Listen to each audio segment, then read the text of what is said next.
Good day, everyone. Today we're going to discuss the chapter 4, the human person flourishing in terms of science and technology. Technology as a way of revealing. And here's the learning objectives of our topic. At the end of this unit, I am able to differentiate the ancestors of technology and modern technology. Second, discuss and illustrate the dangers of modern technology. And last, explain why art is the saving power of modern technology. Now, let's begin with our discussion. Who is Martin Heidegger? Martin Heidegger was one of the most influential philosophers of 20th century. He made a huge impact on philosophy because he explored deep questions about human existence, and one of his major contributions is his analysis of technology. For Heidegger, technology is not just machinery, it affects how humans understand the world. His work, The Question Concerning Technology, remains a foundation in philosophy today. Heidegger's famous quote helps us rethink what technology really is. He argues that technology is more than devices. It shapes our mindset, behavior, and how we see reality. Heidegger was born in Germany in 1989 to Catholic family. Originally, Heidegger was expected to join the priesthood and he even received church support for his study. His early life is important because it shows how his path changed from religion to philosophy. In high school, Heidegger was discovered philosophy after reading Brentano's book on Aristotle. This book awakened his lifelong interest in the meaning of being. He studied theology at Freiburg University, but eventually left the seminary due to health issues and lack of spiritual calling. So this shift led him toward philosophy, math, and science, which shaped his later ideas. Heidegger was greatly influenced by Edmund Husserl, a major philosopher known for phenomenology, and studying Husserl's work helped Heidegger from his own ideas. In 1913, he completed his doctorate with a thesis on how humans make judgment. So this academic foundation prepared him for becoming a powerful philosophical thinker. His main focus was ontology, or the study of being. He introduced the term Dasein, which means being there or human existence. His philosophy tries to explain how humans exist in the world and how we relate to it.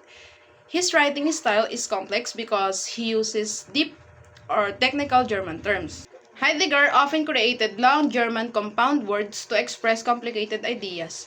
For example, Seinsvergessenheit means forgetting what it means to be. Next word is Bodenständigkeit refers to being grounded or rooted. And last word is Wesenverfassung means essential structure. So these terms show how detailed and unique his philosophical language is. Martin Heidegger changed the direction of modern philosophy. His ideas influenced fields like psychology, theology, and even theories of technology. He also challenged society to think more deeply about how we live, how we use technology, and how we understand our own existence. His work is still widely studied today. Good day everyone, I am Princess Alexa Giang. Today I will discuss the essence of technology, which is part of chapter 4, the human person, flourishing in terms of science and technology. In our modern society, science and technology play a huge role in how we live, from the way we communicate, travel, work, and even how we think. But according to Martin Heidegger, to truly understand technology, we must look deeper than the machines or devices. Heidegger explains that the essence of technology can be understood through its definition. In his work, The Question Concerning Technology, he identifies two important meanings of technology: the instrumental definition and the anthropological definition. These two definitions help us see how technology is connected to human life and how it supports human flourishing. For the first definition, Heidegger describes technology as instrumental. This means technology is a means to an end. It is something we use to accomplish a purpose. Technology is not created for its own sake. It exists because humans want to achieve something. For example, we use cell phones to communicate. We use computers to study or work, and we use machines to make tasks easier and faster. In this sense, technology is simply a tool that individuals, groups, and communities use to solve problems or achieve goals. The instrumental definition shows that technology becomes useful because of the purpose we assign to it. The second definition is the anthropological definition. Heidegger states that technology is a human activity. Technology exists because humans create it, design it, and use it. Every time we invent something, improve a method, or find a new solution, we are practicing technology. Even the process of thinking creatively to solve a problem is already a technological. This definition highlights that technology is not just about devices. It is about human skills, creativity, intelligence, and innovation. So when we combine both definitions, we see that technology is a tool we use, and technology is also a human activity that reflects our ability to create and flourish. To conclude, Heidegger's two definition helps us appreciate technology beyond its physical form. Technology is useful because it serves a purpose, and technology is meaningful because it comes from human creativity. Understanding the essence of technology allows us to use it responsibly and meaningfully so that it truly contributes to human flourishing and not the other way around. Good day everyone, I'm Shar Angelo Estapwick and I'm one of the member of Group 4 and I will be discussing the technology as a way of revealing. Technology as a way of revealing. According to Heidegger, he believed that the path to truth begins with what is correct. If something is understood correctly, it leads us toward what is true. For him, technology is not merely machines or devices. It is a way of revealing. Technology helps bring hidden aspects of reality into the open. It shows us the world is a new way and allows truth to be uncovered. Poesis or bringing forth. Again, according to Heidegger, he uses the Greek word poesis to explain this bringing forth. Poesis refers to the act of creating or producing something so that it comes out of concealment. When something is brought forth, it is no longer hidden. We can see and understand it. Technology takes what is hidden in nature or the world and reveal it to us. For example, turning natural materials into tools or processes. Aletheia, truth as unconcealment. The Greek term aletheia is central in Heidegger's philosophy. It means unconcealment, which is deeper meaning of truth. Truth is not simply correctness. It is the process of bringing things out of hiddenness. When technology uncovers some things, it participates in revealing aletheia. Through technology, truth is disclosed and become visible. Technology as poesis. Combining the ideas of poesis or bringing forth and aletheia or unconcealment, Heidegger concludes that technology is a form of poesis. It reveals truth by transforming what is hidden into something accessible. Whether ancient or modern, technology reveals the world to us by producing something meaningful and showing us its essence. Techne and epitome. Technology comes from the Greek word techne. In ancient philosophy, techne was closely related to epitome, which refers to knowledge or understanding. Thus, technology involves both skill and knowledge. It is the human ability to create, perform, understood, and shape the world. For the Greeks, techne was not limited to tools but included intellectual and artistic abilities. Techne in art and life. For the Greeks, techne extended beyond craftsmanship. It involved everything humans could carefully create: artworks, poetry, ideas, performances, and forms of expression.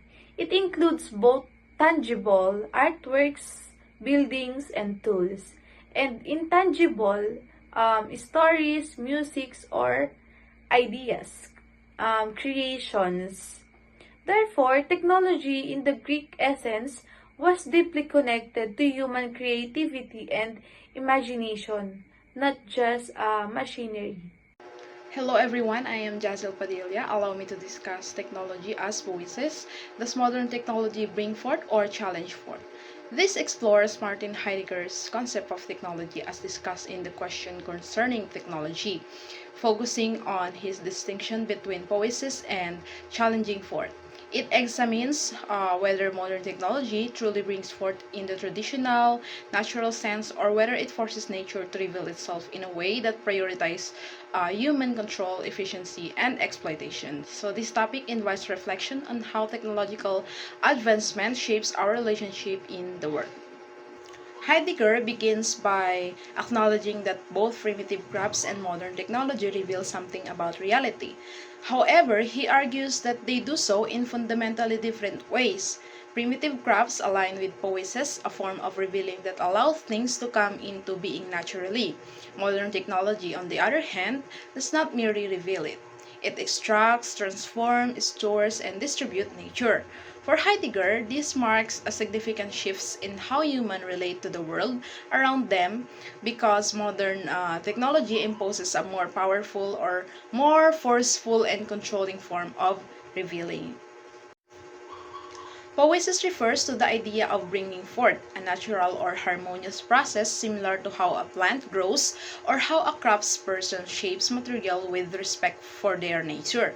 It is a gently form of revealing that respects the essence of things. Modern technology, however, operates differently.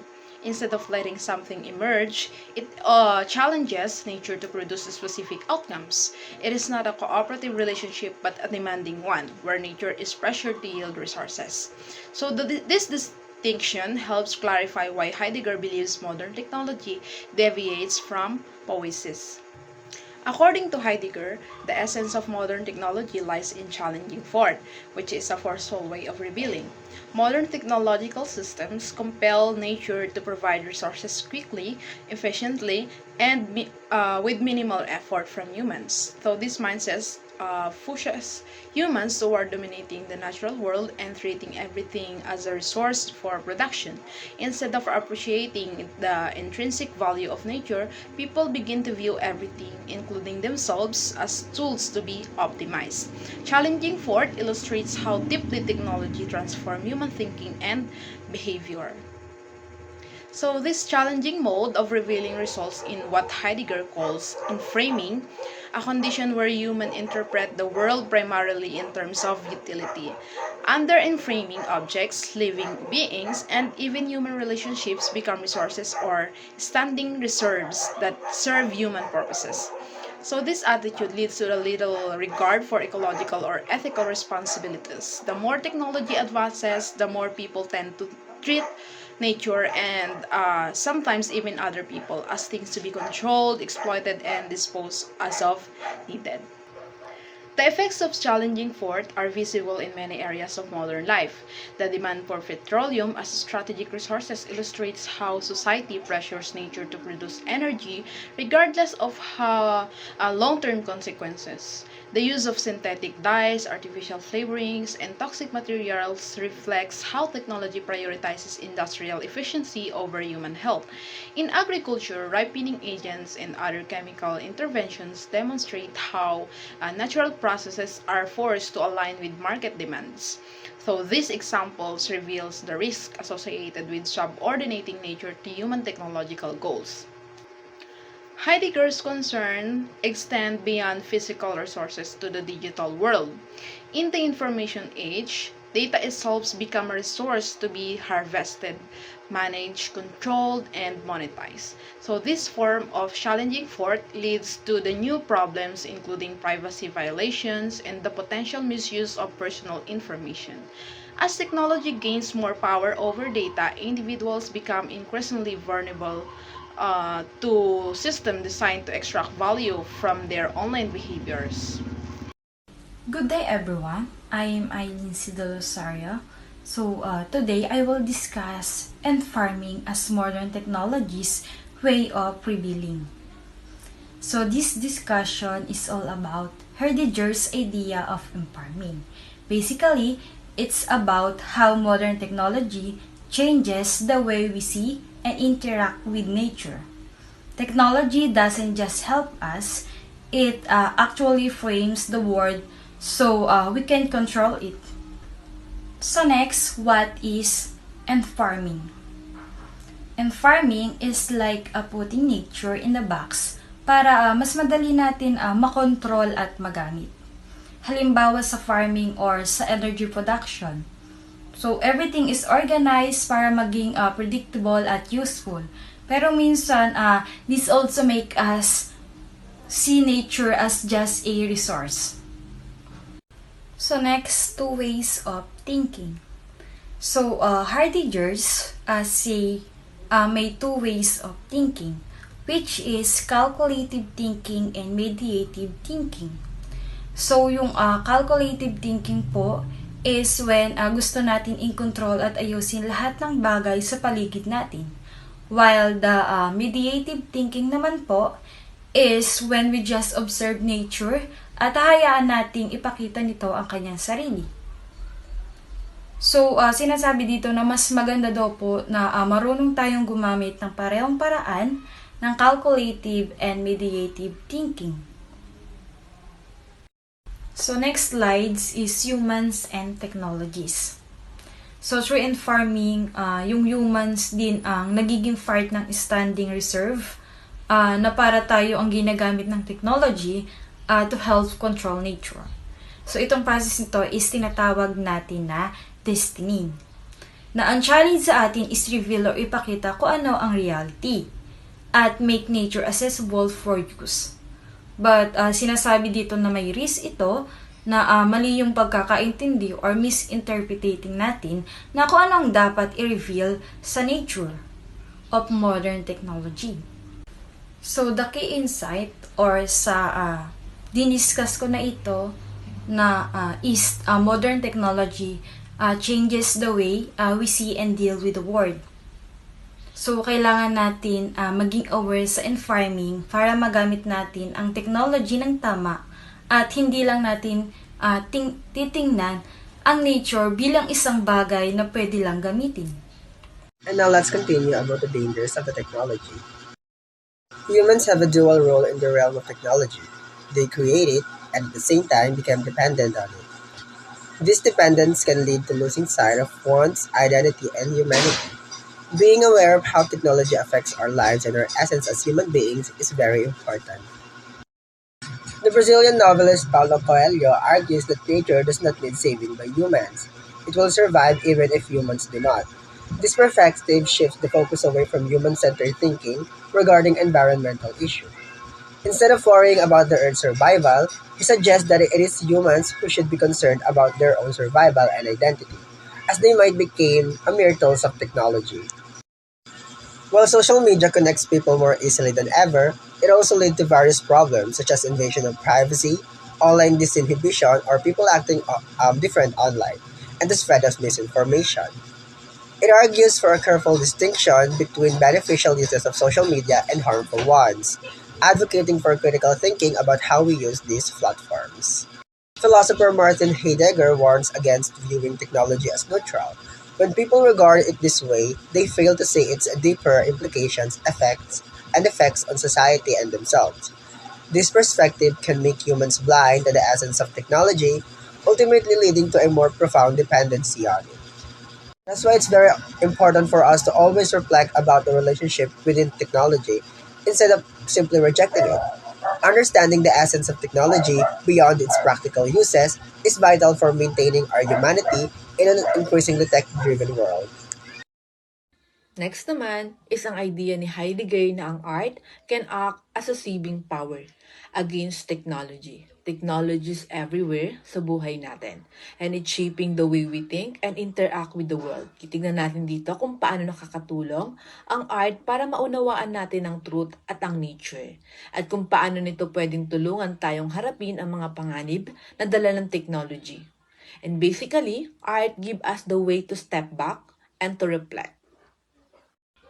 Next is facing technological danger.